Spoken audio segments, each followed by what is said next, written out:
Informohuni me Zhurma TV. Bëni subscribe për më shumë video.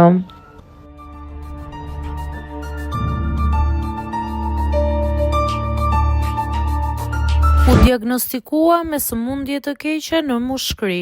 Mevlan Shaba çohet sonte nga koma. Shumë shpesh kemi pyetur veten se nga u zhduk personazhi i dashur Mevlan Shaba, i cili hera herës shfaqej në programe të ndryshme televizive. Por është pikërisht Mevlani i cili në llogarinë e tij të TikTokut ka bërë me dije se që prej datës 31 mars e deri më datën 1 maj ka qenë në koma. Ai shkruan: "Falenderoj shumë Zotin që më riktheu për herë të dytë në jetë, që nga data 31 mars deri më datën 01 maj 2026, unë kam qenë në koma nga kanceri në mushkëri." Shumica e fansave kanë ngelur të tronditur nga ky rrëfim i tij, duke qenë se nuk e dinin fare për gjendjen e vështirë që po kalonte.